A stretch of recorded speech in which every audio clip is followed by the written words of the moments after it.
out for you. This is Newswatch 12 Breaking News. We have another breaking news update this morning. We told you about an hour ago about 4 new presumptive cases of coronavirus in Oregon. 2 of them are in Jackson County, 1 in Klamath, and 1 in Washington County. The Oregon Health Authority is having a media conference call right now. Let's turn over to that phone call to get more details on these new presumptive cases. 3 new cases are travel-related, and 1 was a contact with a previously known case. Contact tracing for all these cases has been completed. All contact cases have been notified and given instructions. To protect the privacy of patients, we are, unlike the information we provided yesterday, we're going to provide demographic information about cases, but not on a case-by-case basis. What that means is shortly we'll be releasing how many cases we have that are travel-related versus not, how many cases were hospitalized at the time of diagnosis if we know that information, so cases by broad age range and case counts by county, among possibly with some other data. But the patient confidentiality issue is a real concern for us. One of our current cases has already had a media visit at their home with a camera crew, I'm given to understand, and that not only is a privacy issue for that family, it also makes it hard for public health to do its work in building a trusting relationship with a case and with the case's context to help us control the disease.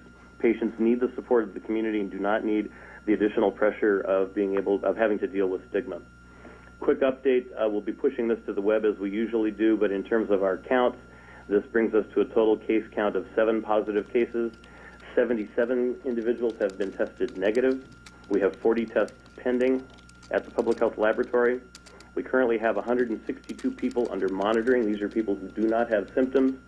And we have completed monitoring, that is 2 weeks of following an individual under self-quarantine with no symptoms. That total is 278 individuals. And again, we'll post that to our usual location on the web. With that, I'd like to turn it over to Dr. Dean Seidlinger, our State Health Officer. Thank you, Director Allen. I know I've said this many times in the last week, but I want to say it again. I know that there are people out there who are scared. This is especially true for the 7 Oregonians who have tested positive for coronavirus that causes COVID-19. They and their families and friends have been impacted the most by this disease, and we all need to remember that they need our support. As a public health official, I take my responsibility to protect the public's health very seriously. When we are facing an outbreak in our state, our public health team works quickly to identify who is at risk for coming down with the disease. While we are doing our investigation and response, we need to maintain the privacy of individual cases. We weigh the balance between releasing information and protecting privacy every day and take seriously our responsibility to keep the public safe. In situations responding to new viruses, the public's desire for information is even more heightened. But even then, we must remember our mission, protecting the public's health. In collaboration with our local and tribal partners, we will continue to balance the information the public needs with the importance of protecting individual privacy. Our response involves boots on the ground from our local and tribal public health partners who are contacting people. These partners are often asking detailed questions to track contacts and try to prevent further spreading of the disease. Their number one goal is simple: linking people to care and providing guidance and support to their families and other contacts. This support is especially important in the face of novel viruses, as we don't know as much about who gets sick and how the virus behaves. We need to build trust with people who we are interviewing and seeking to help. Stigma can make them reluctant to come forward and share information when we reach out. Stigma may put us all at risk. Remember that viruses don't discriminate based on where you are from or what you look like. We must ensure that our fellow Oregonians who are directly impacted by COVID-19 don't face stigma, discrimination, and retribution. What they need is our support. What they need is for us to share facts and not rumors. And what they need is for all of us to take steps to protect ourselves, our families, and our community. This includes staying home while you're sick, and especially not visiting a hospital or long-term care facility if you have a fever or cough illness. Covering your coughs and sneezes with a tissue and throwing it away in the trash. Washing your hands often with soap and water, and if that's not available, using an alcohol-based hand sanitizer. Avoid touching your eyes, nose, and mouth with unwashed hands. Cleaning and disinfecting the surfaces that are often touched. And taking care of your health overall. Staying current on your vaccinations, including your flu vaccine, eating well, and exercising, all help your body stay resilient. Working together, we can all fight this disease.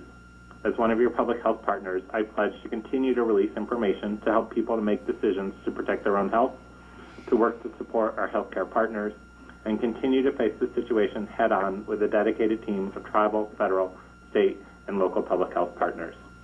Thanks, Dr. Seidlinger. With that, I would turn things over to Dr. Jim Shames, the local public health officer in Jackson County. Hi, thank you very much. So this is Jim Shames. I am the health officer for Jackson County.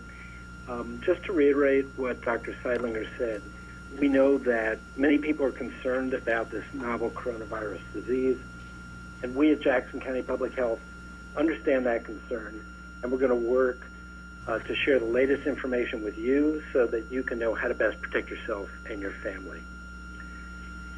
So public health values the rights of our community members and the confidentiality regarding their medical information. Therefore, no identifiable information will be released about presumptive or confirmed cases. Jackson County has 2 presumptive COVID-19 cases. These are both adults between the ages of 55 and 74. Both presumptive cases are travel-related and are in one household. Neither individual required hospitalization, and they remain isolated at home. They have fully cooperated with Jackson County Public Health. There is no identified risk to the greater community in Jackson County, and there is no known community spread at this time. So what we're doing is working diligently to identify and notify all known contacts of the presumptive cases through our case investigation process. Case investigation includes identifying all known contacts of the presumptive cases so proper notification and risk assessment can occur. This allows local public health to then apply monitoring requirements set forth by the Centers for Disease Control and the Oregon Health Authority. Jackson County Public Health has identified all known contacts of the presumptive cases through our case identifications. All persons under monitoring are cooperative and following our guidance. All persons under monitoring will be monitored by Jackson County Public Health for 14 days. As testing becomes widely available, we do anticipate the identification of additional cases in Oregon and Jackson County. Jackson County Public Health has activated the County Emergency Operations Center and have dedicated staff and resources to this response. We continue to work with Oregon Health Authority, our healthcare systems, and community partners on this response.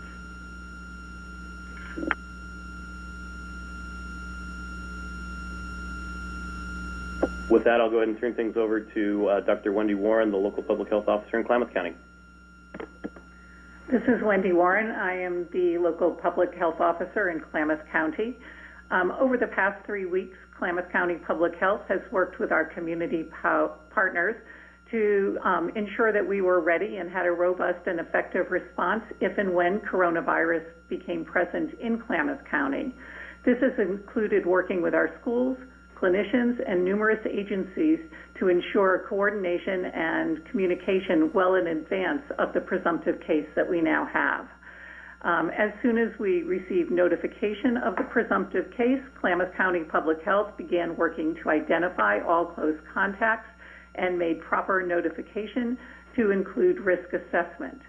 The contact investigation allowed Klamath County Public Health to ensure that those at risk are being monitored for the development of any signs and symptoms. The plan is to monitor them for 14 days following their last known exposure. And everyone involved has been cooperating very fully at this time. At this time, since this is a travel-related case, there is no identified risk to the greater community in Klamath County, and there is no community spread identified at this time. Once, as Dr. Shames said, we would like to reiterate that this individual is a member of our community, and we are committed to protecting their privacy. I would also like to mention that in terms of what we've done in the state and the county before, that this actually has been done before. In 2009, we had an outbreak of H1N1, and we did things that limited the spread of this in the community, and they worked. and that at the present time we are using those plans that were developed then, and they have been refined and we're updating them as needed. We're also working on various plans to update response to this virus as we need to. Thank you. Finally, I'll go ahead and turn it over to Tricia Mortel, a local public health administrator in Washington County.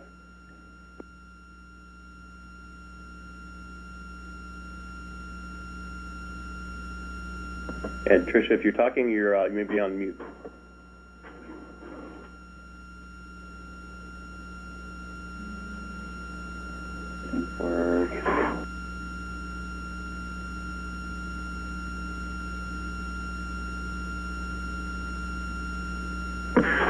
Apparently, we may have some difficulty with our connection with Tricia Mortel. If she comes back, we'll be sure and hear from her. But at this point, let's go ahead and open things for questions. So again, reminder, questions, we're fielding questions from reporters. If you're a reporter and you have a question, please identify yourself and your outlet.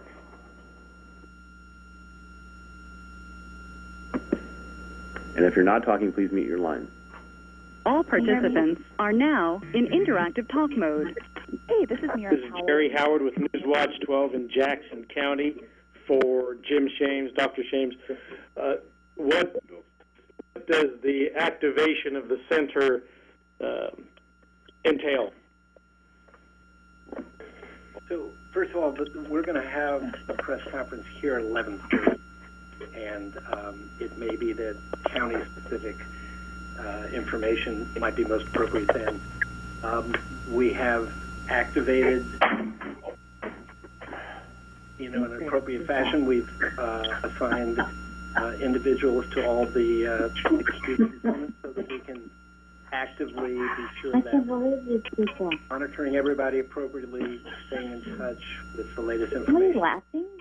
All right, we're getting some crosstalk. Can you, once you've asked your question, please mute, and if you're not asking a question, please mute your phone. Sorry, Dr. Shames, please continue.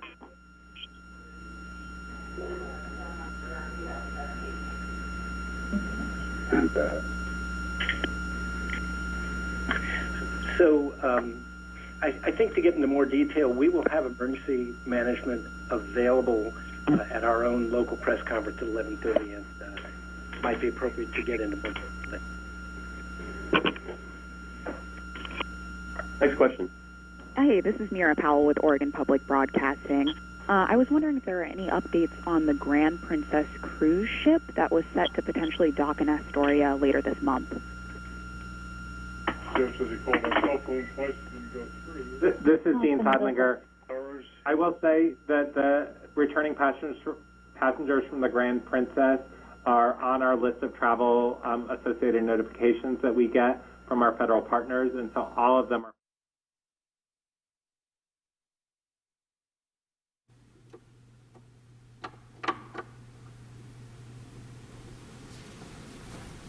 Contacts they may have had, and ask them to stay home and monitor for 14 days and check in with them regularly. And so passengers who return from Grand Princess would follow that same guidance as the additional returning travelers from China. But we have no particular update on the situation off the coast of California right now. Good morning. This is Tricia Mortel. Is my phone off mute now? Yes. Yep. Okay. All right. So thank you, and I'll jump in. Sorry, I don't know why it wasn't going through earlier. So as noted, this is Tricia Mortel, Washington County Public Health Division Manager. Washington County is one of the counties that has a new case of novel coronavirus, COVID-19. This case, who did not need medical attention, was identified through our ongoing public health investigation and in contact with a known case. For standard investigation practices, Washington County staff will continue contact tracing, identifying, contacting, and monitoring any residents exposed in our county. We believe the risk is still very low for those in Oregon and as well as in our county, but we will inform the public if it is determined there is any specific risk. We work daily with our local healthcare providers, schools, businesses, and others to educate, inform, and dispel rumors around COVID-19. And I think this is really important. Misinformation is rampant. We continue to work closely with the Oregon Health Authority and the Centers for Disease Control on prevention for the community and monitoring and evaluation support for persons. This past week, our Board of Commissioners adopted an emergency declaration allowing Washington County personnel greater flexibility and support as we work with partner agencies. This is not an escalation of emergency in our county. But our County Emergency Operations Center has been up and running for several days and will continue to operate as long as necessary to help us keep the public informed and protected. Thank you. Wow. Great. Let's open it up again to further questions. And please, if you're on the line to ask questions, please mute your phone. If you're not actually asking a question, that would be real helpful. This is Doug Perry, the Oregonian. Let's go with Doug first. Yes, the Washington County case, is that person a health care worker? I think at this time all we're saying is that person is had contact with a previously known case. Correct. Okay. That's all you're willing to say? Yes. That's right. Okay, thank you. Good morning. This is Tatiana from the Register Guard in Eugene, Oregon. I'm wondering if there's recommendations to cancel any events because of crowds. The South by Southwest was canceled yesterday. At this point, is there any plans to cancel events? At this time, we're not recommending widespread or even individual canceling of events.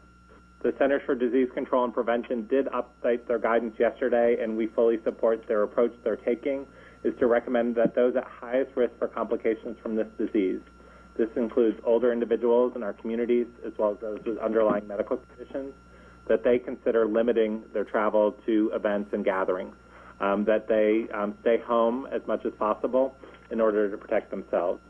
I think that those are prudent steps that individuals can take to help protect themselves. And so if you have family members or friends who are in that situation, reaching out and offering them some support at this time is a good thing. The issue for canceling large events, I think, does come up, and it remains a tool for us here in public health. Many of the cancellations you've seen have been done because of participants who are planning on going to those events may not be able to go for one reason or another. Many healthcare providers, public health responders have been asked, to cancel their participation in the large events, and South by Southwest made their decision based on a number of their key participants who are not able to come. So at this time, I think individuals who are most at risk for this disease should consider heeding the Centers for Disease Control and OHA advice to limit their travel outside the home as much as possible. Hi, this is Laura Gunderson with the Oregonian. And I'm just wondering if we can get the age ranges on those folks from Washington County and Klamath County. We'll be posting age ranges, but not by county. It'll be the aggregation of how many people we have in various. Yeah, we just got those age ranges though from Jackson County, so why wouldn't we be able to get those age ranges specifically for Washington County and Klamath County? Our expectation is to post those from a state perspective in the aggregate. The link to that is healthoregon.gov/coronavirus. Okay, but Dr. Shames did say that the two folks in Jackson County were between the ages of 55 and 74, correct? So I just don't know why we could get that specific information for the two other counties. Our position as a state agency is to release that in the aggregate. This is Jerry Howard with Newswatch 12 again. Regarding the cases in Jackson County and Klamath County, you talked about doing the outreach to people who have been contacted or in contact with those positive cases. To what extent are those patients you're monitoring? What's the level of exposure to others? Have they been shopping, going to church, going to work? This is Wendy Warren in Klamath County. And you'll be able to hear the answer better if you mute your phone. this is Wendy Warren in Klamath County. At the present time, we have identified contacts, and they are being monitored. As to where those contacts were, they have to be people that were that had close exposure, meaning at least within 6 feet of contact, and were exposed for over an hour. We are not really at a point where we feel that we should be releasing information about where those contacts would have occurred. Also, I'm muting my so I am muting my phone after the question. Still the same question with Jackson. So our answer is the same as Klamath County. We've had very little exposure that, would really put the public, we have no exposure that would put the public at risk. And we've identified the few individuals specifically who might have been at some risk, and they're being monitored and appropriately followed by Jackson County Public Health. Yeah, sounds good. Okay, this is Morgan Romero with W. I have a question. It would definitely be Dean Fessinger.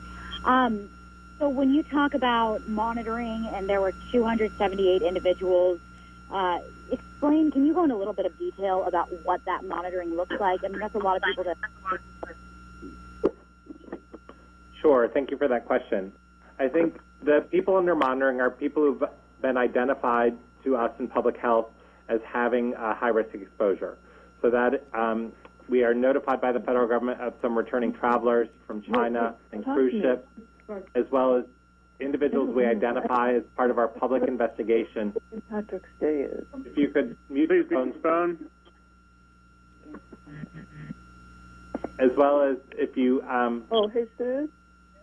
You mute your phone. We're getting crosstalk. Disinfectant wipe. Suggest to mute the audience during the answers. I can hear you. Okay. You can tell her I'm on the phone. You guys all silent. On them. Sorry. So I'll start. The persons under monitoring are folks who either we've been notified have returned from an area with spread of this disease, such as China or some of the cruise ships, and people that our local and tribal public health partners identify as close contacts of cases. This item is not All- on the phone. It doesn't show what it is. If you're found on the phone and you're not on mute, we're going to have to drop you from the call. So if you could please mute your line. Thank you. All of these individuals are contacted by our local and tribal public health partners. They're asked some initial questions about symptoms they may have had to determine whether or not they need to be tested at that time. They're asked for where they traveled while they may, since they returned from their travel or since they had contact with that case.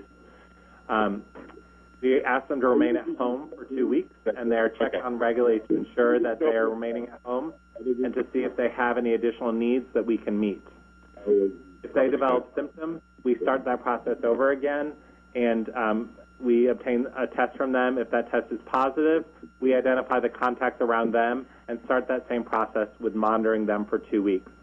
This is a very intensive process. It's a process that our public health partners are used to doing, and it's a process that Oregonians have been very compliant with. So all of these actions are serving to help protect the public's health. This is Wendy from KGW. Any idea if we plan on going into a state of emergency, and if not, what would that bar be? Yeah, this is Pat Allen with the Health Authority. Basically, a state of emergency is a collection of tools that you have available that you only have available if you make that declaration. And there are a couple of flavors of emergency. There's a general state emergency that has to do with the governor's general powers under state law, and then there's a public health emergency that's slightly different. We would trigger that if we needed to access to some of those tools. Some examples might be under a general emergency is the freedom to move money around across different organizations or divert resources to particular places, or to waive administrative rules or those kinds of things. There are also, under a public health emergency, some things like activating a reserve corps of health workers who can be deployed to like contact tracing if that's necessary. We're ready to request that kind of a declaration at the point that we need those resources, but we haven't determined that we need them at this point. John Hendricks with Channel 12 in Portland. Kind of curious if you guys are seeing. Thank you for staying with us. That's kind of the gist of what they're talking about in this news conference right now. If you weren't able to watch all of that, here's a quick recap of what was talked about. The biggest thing from this news conference is, depending on the case, that will determine how much information is given. When we look at the Jackson County cases, we know they're between 55 to 74 years old. We don't know the ages for the Washington County or the Klamath County. Now, Oregon Health Authority says, again, depending on the case, that's how much information we will get. Also, they talked a lot about support in the community. They're asking the community to support one another right now, and also they're really focused on stopping the spread of it. They're asking people to stay home if you're sick or if you're experiencing any types of symptoms, again, to stop the spread of this. If we look more closely at the Jackson County cases, again, those two people are between 55 and 74 years old. They have travel exposure, and that's how they have that presumptive case of coronavirus. They're in the same household, and Dr. Jim Shames from the Jackson County Health Department says there's no risk for community spread, and we don't know exactly how that conclusion has got there, but there's no risk for community spread. Also, the same thing with the Klamath Falls case. They said the same thing, that there's no risk or spread in that community. The Klamath County case, that is no risk for spread. Again, that's another travel exposure. Coming up in an hour, we have another press conference. This is for Jackson County. It's at 11:30. We will be going live at that press conference as well, bringing you any new details we get about the Jackson County cases. The last thing I want to mention is something that was discussed during this phone conference. They are asking people that are in that at-risk group to limit their outside exposure, limiting where you go and what you do. That's a wrap-up of what was just talked about with the Oregon Health Authority during that phone conference the past 30 minutes.